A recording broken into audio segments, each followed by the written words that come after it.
heard that it was the lady that actually lived in the same place, the same area. It just made me break down really bad. I just really want to tell her why. Why did you do that to her?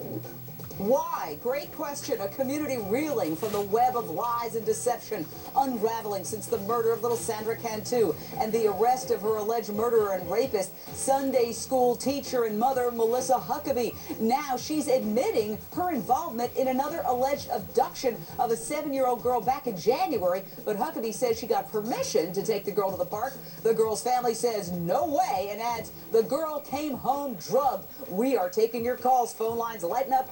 Lori, Georgia, your question, your thought.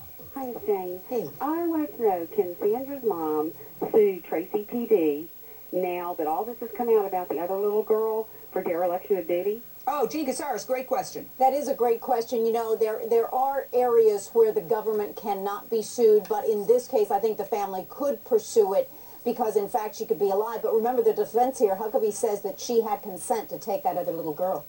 Vicky, Ohio. Hi, Jane. Thanks for taking my call. Thanks for calling. Show. My concern is about the first girl, the 7-year-old. Did not the hospital also have an obligation to call Children Protective Services to address this drugs in her system, whether she was abducted or not? Oh, Michelle Borba, that is an excellent question as well. Amen. Amen. That's exactly what should have happened. Yeah, I mean, somebody dropped the ball here. Somebody dropped the ball here.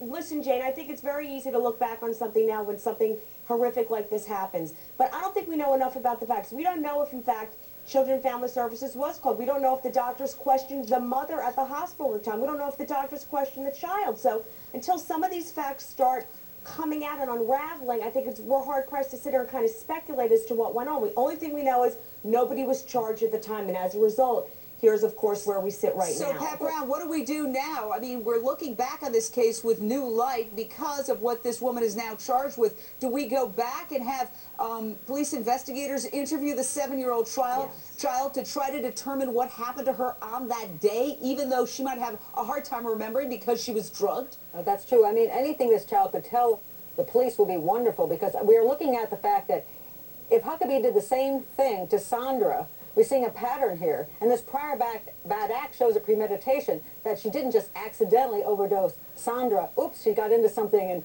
and went and passed out. Also, it shows that there's two possibilities. One is she gave her too much drugs and she killed her, and the second one is she didn't give her enough drugs and the child was still awake when this happened, and then Huckabee had to kill her because she would then rat her out. So we're looking at some really serious situations here, and yes, the little girl might have some information. Sherry Matthews, when are we going to get the results of the autopsy back? When are we going to hear what's in the toxicology reports?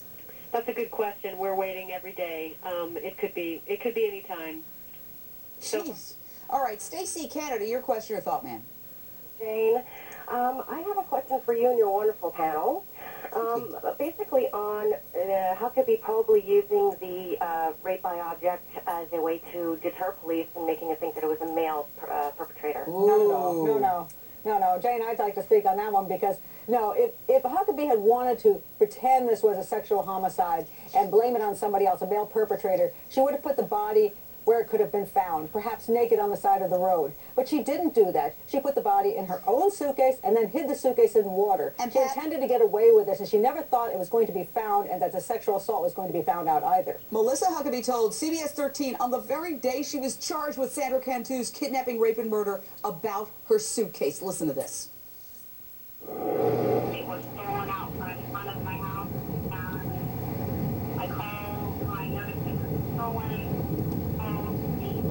And they told me in order to make a report, it was over $200, they had to go online and make a report, and I do not have access to the internet. The suitcase that I see, from what I can see on TV, it does not look like my suitcase.